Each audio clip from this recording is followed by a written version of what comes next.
é o nosso Deus. Ok, meus irmãos, então nós vamos ler a pergunta 14 do Catecismo Maior e também a resposta. Vamos lá, todos juntos? Como Deus executa... Aliás, ali está ao contrário, né? Vamos lá, de novo. Foi só um ensaio, né? Vamos lá. Como executa Deus os seus decretos? Deus executa os seus decretos nas obras da criação e da providência, segundo a sua presciência infalível e o livre e imutável conselho da sua vontade. Vamos ler de novo, só para a gente gravar esses dois aspectos, né? A criação e a providência. E de que maneira Deus atua. E aí nós temos algumas informações. Presciência infalível, livre e imutável conselho de sua vontade. Não é? Vamos ler? Como executa Deus os seus decretos? Deus executa os seus decretos nas obras da criação e da providência, segundo a sua presciência infalível e o livre e imutável conselho da sua vontade. Quero convidar os irmãos para lermos juntos esses dois textos que estão indicados aí. Daniel 4:35 e depois Efésios 1:11.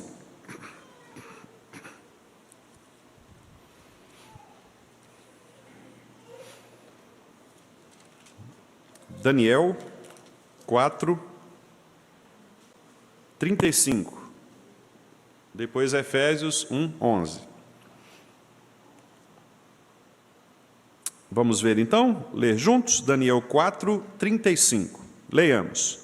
Todos os moradores da terra são por ele reputados em nada, e segundo a sua vontade, ele opera com o exército do céu e os moradores da terra. Não há quem lhe possa deter a mão, nem lhe dizer, que fazes? E agora Efésios 1:11.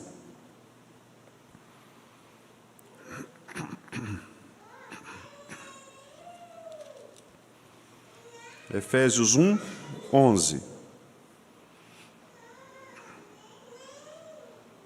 Leiamos. Nele, digo, no qual fomos também feitos herança, predestinados segundo o propósito daquele que faz todas as coisas conforme o conselho da sua vontade. Então aqui nós temos dois textos básicos, né? Dois textos fundamentais, que na verdade estão justificando a segunda parte da resposta, que é justificar a presciência infalível de Deus e o livre e imutável conselho de sua vontade. Então, esses dois aspectos, né, a presciência e o conselho da vontade de Deus, que é livre e imutável, é o que movimenta a maneira como Deus executa os seus decretos. Então, só para os irmãos se lembrarem de como nós abordamos, né, esse aspecto, nós afirmamos o seguinte, que os decretos de Deus são todas aquelas maneiras, né, de Deus fazer com que a sua vontade seja cumprida. No breve catecismo, na pergunta 7, quando diz o que são os decretos de Deus, diz assim: os decretos de Deus são o seu eterno propósito, ou o seu eterno desígnio, é a vontade realizada de Deus, segundo o conselho da sua vontade, pelo qual, esse conselho de sua vontade, pelo qual, para a sua glória, ele pré-ordenou tudo o que acontece. Essa é a resposta do breve catecismo à pergunta número 7, o que são os decretos de Deus. Então, foi isso que nós estudamos anteriormente, não é? Nestas últimas perguntas que nós tratamos, nós vimos o quê? Que Deus, como rei que é, como soberano que é, como eterno que é, como infalível e imutável, o que ele faz? Ele então estabelece decretos, como um rei mesmo. O rei que estabelece um decreto é aquele que, no uso da sua soberania, ele faz cumprir sua vontade. Isso é um decreto. Deus, da mesma maneira, ele faz cumprir a sua vontade. Um aspecto muito importante, meus irmãos, que eu falei, e que é sempre bom nós lembrarmos, né? É o seguinte: Deus não é como nós, no sentido de planejar algo e não executar. Porque nós, humanos, temos o seguinte costume. Agora, por exemplo, nós estamos chegando no final do ano, né? E nós fazemos uma série de planejamentos para o ano que vem. Nós temos desejos, nós temos propósitos, nós temos planos, né? Como costumamos dizer. Esses planos, muito embora bem elaborados, nem sempre eles se tornarão realidade. A gente até costuma brincar, né? Falar, agora é sair do papel, né? Sair do papel. O que significa sair do papel? É aquele sonho que você colocou ali no papel, mas que agora precisa se efetivar, se tornar real, né?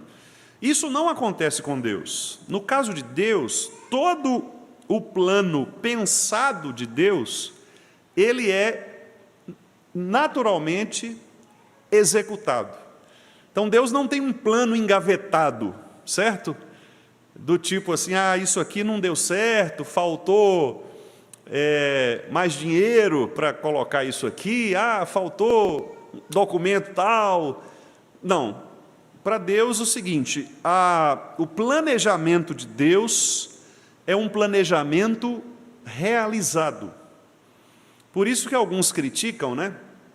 Aquela expressão sonhos de Deus. E a gente se pergunta assim, mas Deus sonha? Né? Não, naturalmente não, porque sonhar significa você pensar para o futuro, né? O sonho é uma espécie de projeção para o futuro. Deus não projeta para o futuro. Deus tem um decreto que já está cumprido, sendo cumprido na nossa história. Mas no plano de Deus, todas as coisas pensadas são realizadas, ok? Então isso é importante porque na resposta 14, nós temos esta indicação quando diz lá o seguinte: segundo a presciência infalível. Os arminianos, eles entendem a palavra presciência como sendo um sonho. Ou seja, Deus, ele pressentiu, né? Ele olhou para frente e viu que as coisas seriam assim. Não é presciência nesse sentido que nós tratamos. A presciência de Deus é o fato de que, sendo Ele o autor dos decretos, Ele sabe antecipadamente, em relação a nós, o que acontecerá. Por exemplo, nenhum de nós aqui é capaz de cravar com certeza o que nos acontecerá amanhã. Você pode planejar, correto? Planejar, 5 horas eu vou fazer isso, 7 horas eu vou fazer aquilo, tá. Você pode planejar, mas cravar com certeza, nenhum de nós pode, porque somos falíveis, somos mutáveis. Deus, ao contrário, Ele não planeja algo futuro, porque o decreto de Deus já está pronto. Correto? Uma vez que o decreto está pronto, quando ele olha para o futuro, o nosso futuro, ele sabe o que está lá. Então não é uma presciência no sentido de que ele tem que esperar as coisas acontecerem. É uma presciência no sentido de que ele já sabe o que vai acontecer porque ele mesmo escreveu. É como o autor de um livro, né? O autor de um livro, ou o autor de uma novela, por exemplo, de um filme, ele sabe o que vai acontecer com a personagem no último capítulo. Mas nós não sabemos, quem está assistindo não sabe. Às vezes nem o próprio ator sabe, porque ele vai sabendo à medida que o texto vai sendo passado para ele, né? A direção vai passando.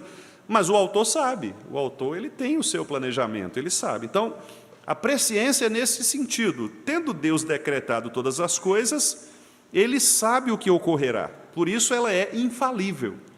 Não tem como Deus olhar para frente, ver algo e acontecer outra diferente. Não. Ele olha e sabe o que vai acontecer, porque ele mesmo decretou o que iria acontecer, correto? Então, esse é o sentido do termo presciência infalível. Um outro detalhe importante, né? O texto ali diz a respeito do livre e imutável conselho de sua vontade. A palavra conselho na Bíblia, ela é sinônima de desígnio, ou sinônimo de algo que tem a ver com desejo. Então, é como se nós falássemos o desejo da vontade de Deus. Mas eu acabei de dizer para os irmãos que Deus não se frustra como nós. Nós temos desejos que são, muitas vezes, frustrados. E, aliás, por isso mesmo, tendo os nossos desejos frustrados, vêm os problemas que ocorrem com as nossas emoções, não é verdade? As frustrações vão gerar angústias, que podem gerar ansiedades, que podem gerar depressões, etc. Não é isso? Então, nós somos assim porque nós somos falíveis. Deus não se frustra.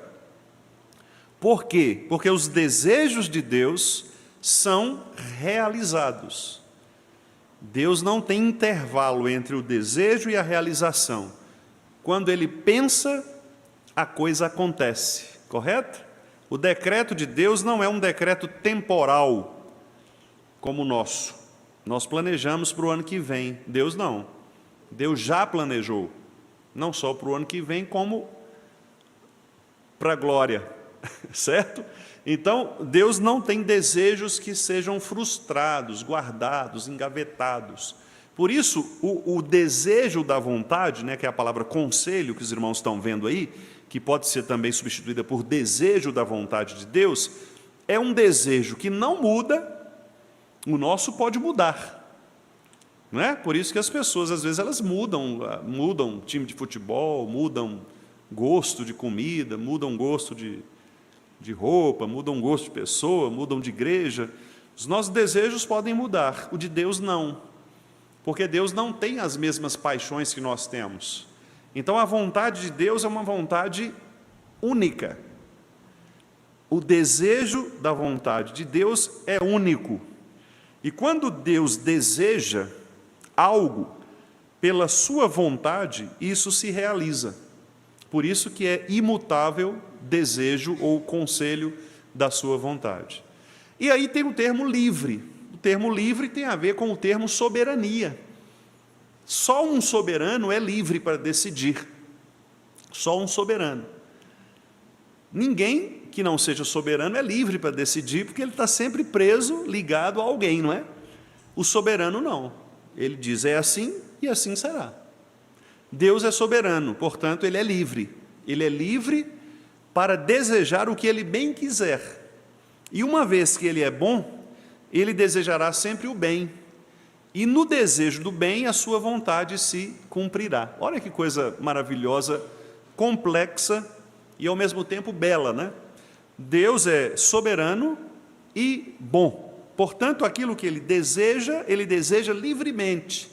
E tudo o que Ele deseja livremente se realiza, porque esse é o desejo da sua vontade. Se Ele quis, assim será. Não há quem possa impedir. Por isso o texto de Daniel, né? Se Ele disser assim, quem dirá não assim? Se Ele mandou desta forma, quem poderá dizer que não é dessa forma? Não é? Então isso significa liberdade de vontade. Deus é livre para dizer sim e para dizer não, de acordo com a liberdade da sua vontade. Então veja, eu expliquei rapidamente aos irmãos a segunda parte. Então, por que Deus é presciente? Porque Ele escreveu os decretos, por isso Ele conhece os decretos. Ele tem uma ciência, um conhecimento prévio, um conhecimento anterior. E esse conhecimento é infalível. Por que é infalível? Ora, porque se Ele escreveu, Ele conhece. Não é? Então, o irmão Vianel está fazendo lá uma peça de madeira. Se foi ele que desenhou e ele criou, ele sabe. Onde estão os parafusos, qual é a medida, ele sabe, ele criou. Do mesmo modo, Deus criou, portanto, Ele sabe cada detalhe. Ele diz para você as medidas, Ele fala para você o tipo de material, Ele criou. não é? Ele é o autor daquilo, então ele vai dizer para você com clareza. Por isso ela é infalível. O que é uma coisa infalível? Uma coisa que não falha, que não erra. Então a visão antecipada de Deus das coisas não erra, porque ele escreveu os seus decretos. Quem vai discutir com ele, se foi ele quem registrou? Fui eu quem fiz. Você quer discutir comigo, que foi quem fez o projeto? Não é? Por isso que Isaías tem aquele texto lá, quem é o caco em meio a outros cacos, querendo dizer para o Criador o que ele deveria fazer. Não é? É o texto lá de Isaías. E é exatamente isso. Nós somos cacos, né? Entre outros cacos. Como nós podemos dizer para o Criador, olha, não é assim que o vaso deveria ter sido feito, sendo eu o caco? A mesma coisa nós lemos da Daniel. Né? Qual de vocês pode dizer para ele, olha, porque nós somos considerados como nada, diz o texto lá de Daniel. Quem de nós pode se levantar e questionar, o que o senhor está fazendo? Então, devemos ficar quietinhos, calados, reverentemente e humildemente na presença desse que é soberano, livre, totalmente autônomo e que conhece todas as coisas porque ele é presciente, porque ele escreveu aquilo que ele decretou. Ok, meus irmãos? Então eu estou fazendo esse resumo aqui porque nós já falamos dessas perfeições lá quando estudamos acerca do ser de Deus, mas eu estou apenas lembrando os irmãos, por quê? Porque esses conceitos são fundamentais para a gente entender agora a primeira parte da pergunta, da resposta à pergunta, né? Como que Deus, então, ele executa os seus decretos? Deus decretou, ele escreveu o que vai acontecer. Como ele executa isso? Duas maneiras, através da criação de todas as coisas e da providência. E aí o que são chamadas obras da criação? As obras da criação tudo aquilo que Deus fez a partir do nada existente, ele fez apenas pela palavra do seu poder, pela sua vontade, né? Naquele espaço de 6 dias, como nós conhecemos lá pela narrativa de Gênesis, e por aquilo que Deus continua fazendo do ponto de vista criacional. Como assim? Deus continua criando? Em certo sentido, sim, porque Deus continua mantendo a sua criação ou fazendo com que a sua criação se desenvolva neste processo criativo.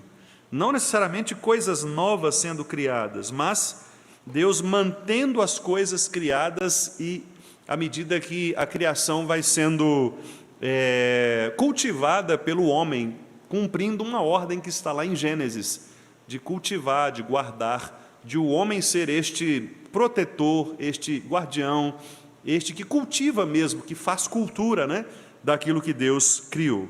Então, essa pergunta, qual é a obra da criação, é o que eu disse que nós vamos tratar também posteriormente. Então, eu estou apenas resumindo para os irmãos aquilo que nós faremos. Por quê? Porque dentre as obras da criação, nós vamos trabalhar, então, como Deus criou o homem. E aí nós vamos ver aquele primeiro estado da criação do homem. O homem foi criado bom, o homem foi criado com livre arbítrio, contudo, pelo pecado, o homem então caiu no estado de miséria. E aí já é uma outra parte que nós vamos entrar quando começarmos a falar acerca do homem, né? Mas nesse momento da criação nós vamos ver que Deus criou. Como Deus criou o homem? Deus criou o homem macho e fêmea, homem e mulher, conforme a sua imagem e semelhança. Nós vamos ver de maneira mais detalhada o que significa isso, né? Imagem e semelhança, porque as duas palavras, se há diferença entre elas, se não há diferença entre elas, o que significa dizer que somos imagem de Deus, no sentido, será que somos como Deus em algumas coisas ou não? Mas por que usar semelhança, né? Qual a diferença entre igual e semelhante? Então, nós vamos discutir um pouco sobre isso a partir da palavra do Senhor. Deus criou o homem também num processo de retidão e de santidade. Então, Deus criou o homem reto, Deus criou o homem bom, Deus criou o homem santo, Deus criou o homem com domínio sobre a criação, sobre as criaturas. Então, observe, nós vamos perceber quais desses aspectos permanecem inteiros no homem. E aí é onde nós vamos discutir um pouco, então, do que é o homem, de acordo com as Escrituras. Não é? Por quê? Quem é o homem? O homem é este ser criado por Deus, macho e fêmea, a imagem e a semelhança dele, criado para dominar a criação, criado de maneira reta e santa. Então, algumas destas questões, destes atributos, destas qualificações, elas foram transmitidas, né? A teologia chama isso de atributos comunicáveis. Deus comunicou, Deus repassou para o homem alguns dos seus atributos. Por isso nós encontramos pessoas por aí, mesmo sendo ímpias, que são justas, que são honestas, que são boas, certo? Porque há nessas pessoas a imagem, esses atributos comunicados de Deus. No entanto, com a queda, isso foi alterado, né? E nós vamos ver até que ponto isso foi alterado, se foi alterado só um pouco, parcialmente, muito, quase totalmente ou totalmente. Porque isso também faz diferença na nossa compreensão acerca do que é o homem. Nós vamos ver também a criação dos anjos. Não só a criação dos homens, mas também a criação dos anjos. Nós vamos ver, por exemplo, que Deus criou todos os anjos como espíritos. E como são esses anjos espirituais? Eles são imortais, santos, poderosos, são excelentes em conhecimento. E por que Deus criou esses anjos? Ou para quê? Para executarem os seus mandamentos e louvarem o seu nome. Mas nós vamos ver que mesmo sendo esses anjos espíritos imortais, santos, poderosos, de autoconhecimento, eles são sujeitos à mudança. E por isso eles também não devem ser considerados como Deus, não devem ser, portanto, adorados como Deus. E aí nós vamos ver um pouquinho de como a teologia católica, por exemplo, interpreta a ideia do anjo da guarda. E como que essa figura do anjo, né? Quando a gente lê, por exemplo, no Salmo, o anjo do Senhor acampa-se ao redor dos que o temem, nós vamos ver que anjo é esse. Existe anjo mesmo, um anjo para cada pessoa, né? Existe um anjo que guarda Dona Bete, há um anjo que guarda irmão Andrelino, não é? Será que existe isso? Porque os anjos foram criados por Deus para acompanhar a missão de Deus no mundo e proteger o seu povo. Essa é um estudo muito interessante, né? Estudar sobre os anjos. Então, homens e anjos, nós vamos ver dentro daquela parte ali, obras da criação, ok? Como é um assunto extenso, então eu só estou aqui fazendo marketing, né? Deixando um pouquinho de mel aí na boca dos irmãos para o assunto que nós vamos tratar, certo?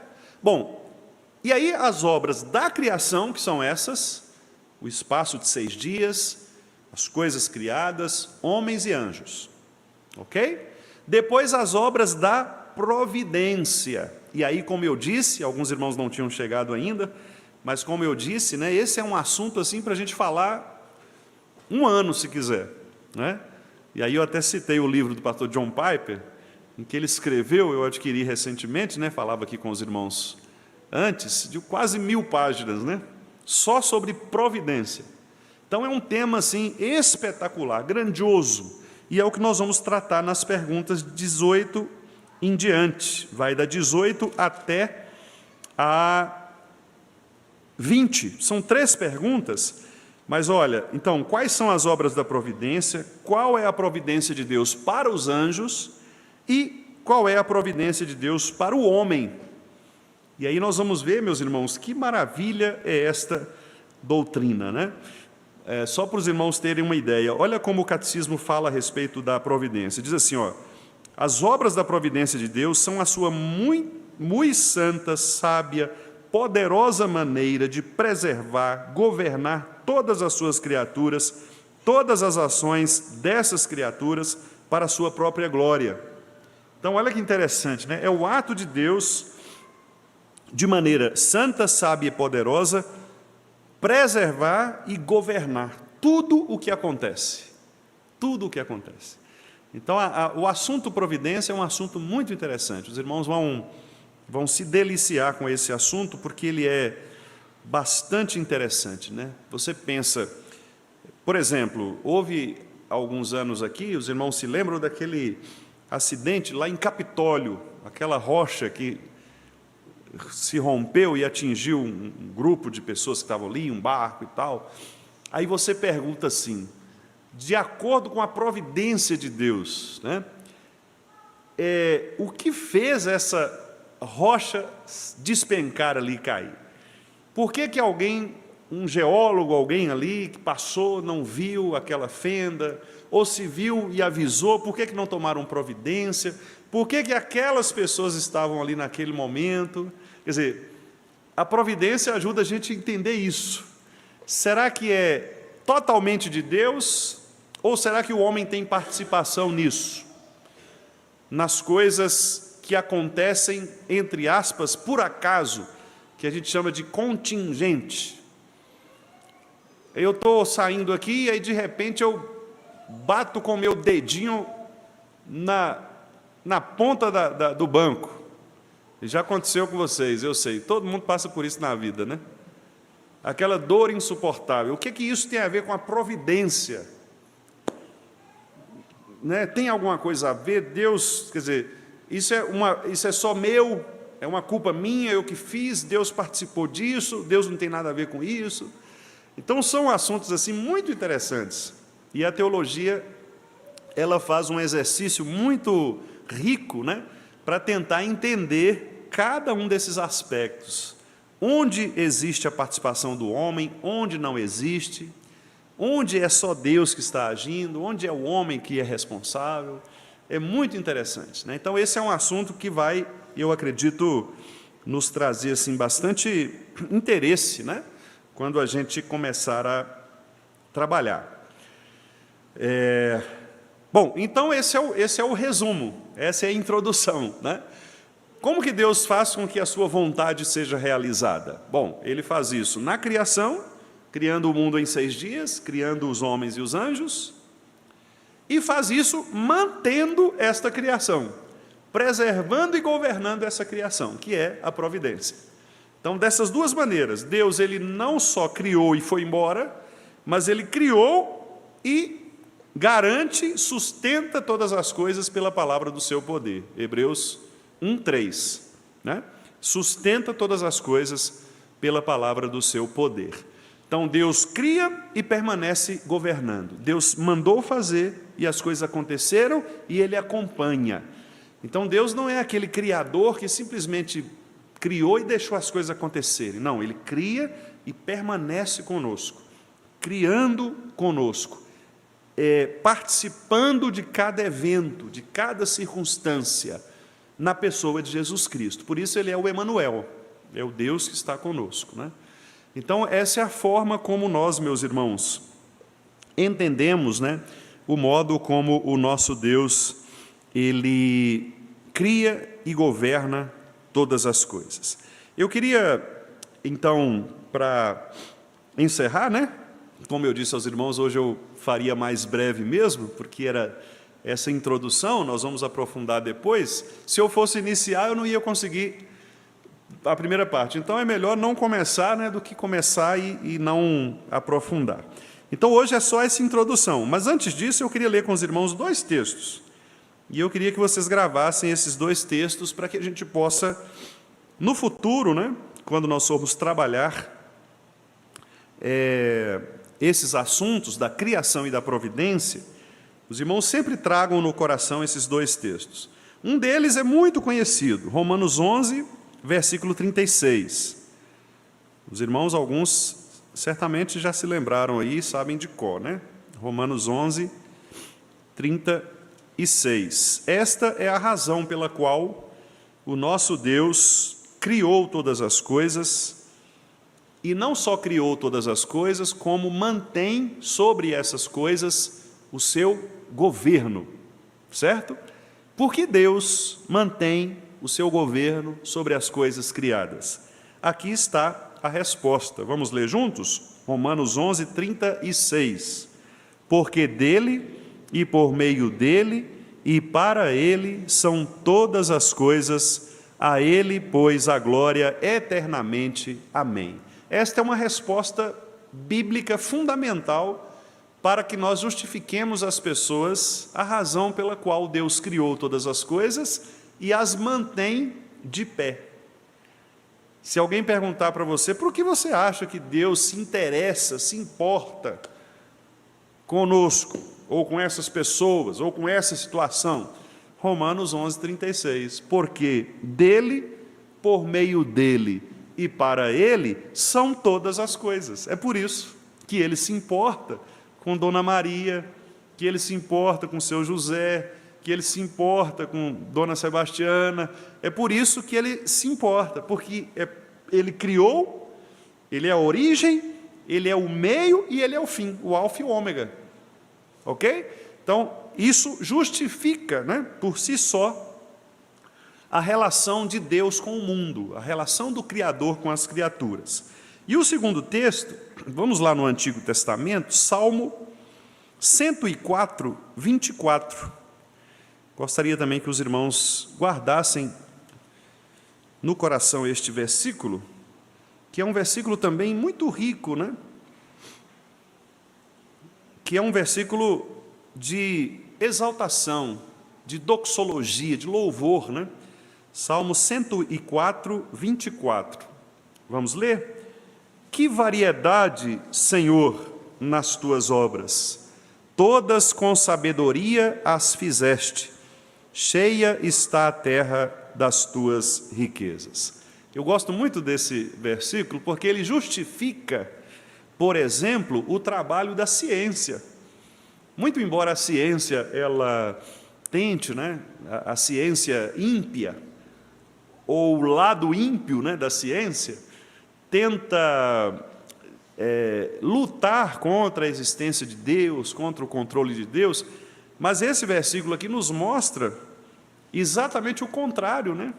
Quer dizer, é o fato de a terra estar cheia das riquezas de Deus que deveria fazer, por exemplo, um biólogo querer conhecer mais a respeito dos seres vivos, né? De como eles funcionam. Hoje mesmo à tarde eu estava olhando o Dedé, e aí coloquei num canal, estava passando um cientista estudando o comportamento entre tubarões e golfinhos, e tentando descobrir o porquê, né? Eles são meio que inimigos, né? Tubarões e golfinhos não se dão no mar, né?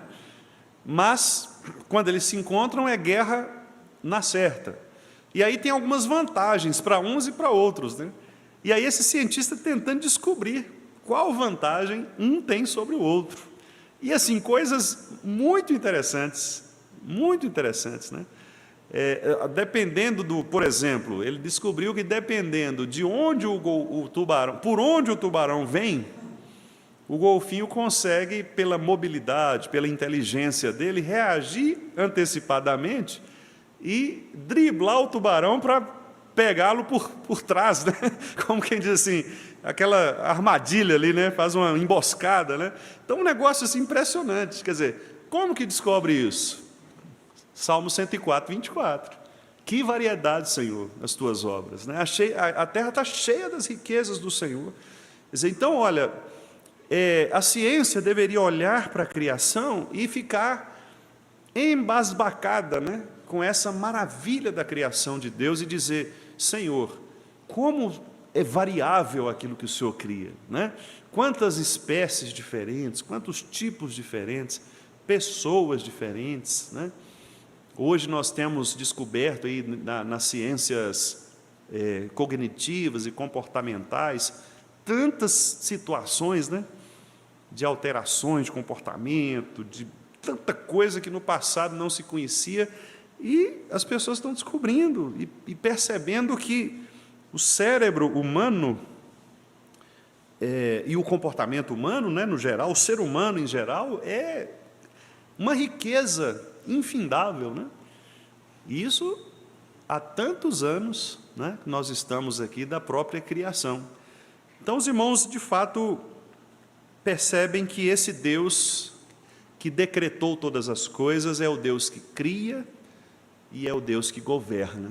Por isso, nós devemos exaltar esta doutrina com gratidão nos nossos corações. Ele é o Deus criador e preservador. E dessas duas maneiras, criando e preservando, Ele faz com que a sua vontade seja cumprida. Coisa maravilhosa, né?